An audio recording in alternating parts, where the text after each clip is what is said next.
So now all the body work's done and this thing's ready for primer.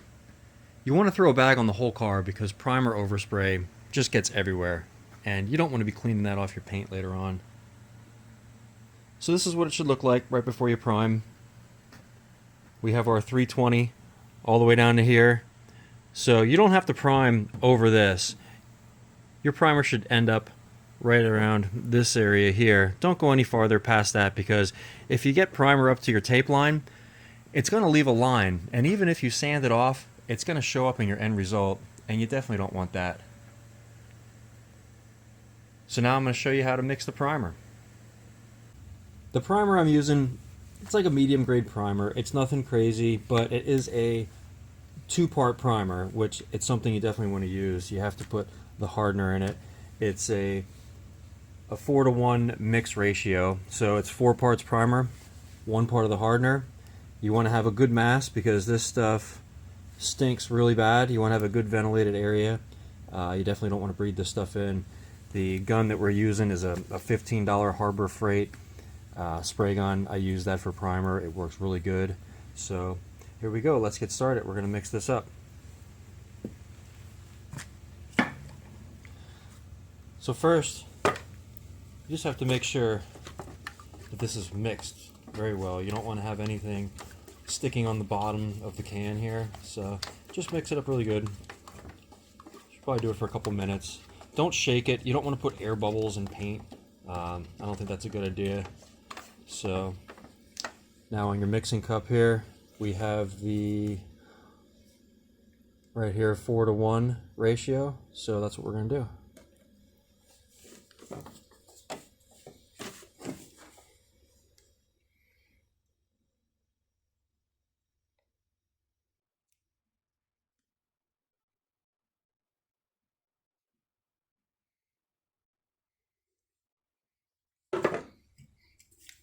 Now you're going to take your hardener.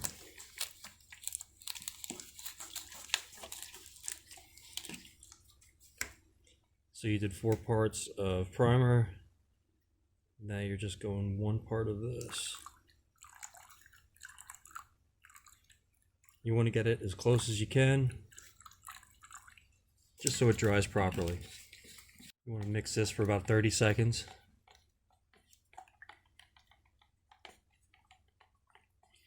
Okay. Now you grab your paint gun. Use a filter.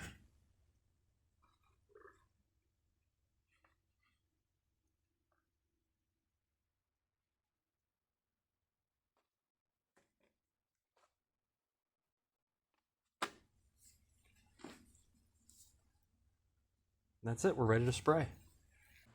So if you plan on painting a lot of cars in your garage, I recommend getting a heater like this. These things run off propane. They warm up the building really fast, and they don't give off any fumes like kerosene does that'll contribute to fish eyes in your paint job. Today we're going to be using a mid-temperature hardener in our primer, so you definitely have to make sure the temperature in your building checks out. So 69 degrees, that'll be just perfect for today. Before we spray our primer, we're going to make sure our regulator is set to the proper PSI, and we're also going to drain any water out of the lines. So now that we're ready to spray, you want to use a wax and grease remover on this one last time, and then lightly blow it off with a little air pressure, make sure everything's dry, and then you take your tack rag and go over it lightly with your tack rag, and you can start spraying.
So now that we got that first coat sprayed on, you can see where it looks like little rings are starting to form.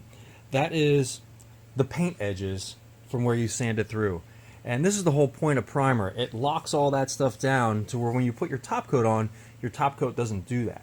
So we're going to let this primer dry for about, I'd say 20 minutes, because you do not want to put your second coat on while this has any type of shine left whatsoever, because all that's going to do is just not make it dry correctly, and it's going to affect your end result.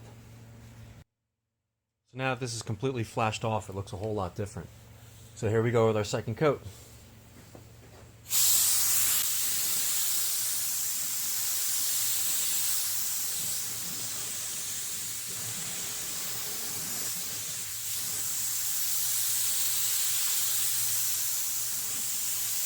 So now that we have our second coat on, there's still a couple little pinholes here and there. They're such a pain. Everybody gets them. So here's what you do. Take your mixing cup, a little bit of primer left in there, and this is like a little touch-up brush, and just dab your primer on there, and then when you see a pinhole, you can just touch that pinhole with it, and this puts primer in the pinhole. And you want to do that to all your pinholes before you put your third coat on. So now we're ready for our third coat.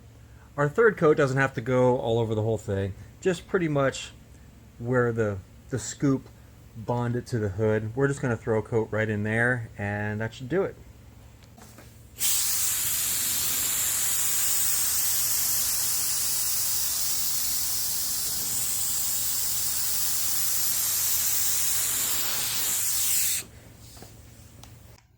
And that's it. Now we're going to leave this dry at least 24 hours before we even try to sand it.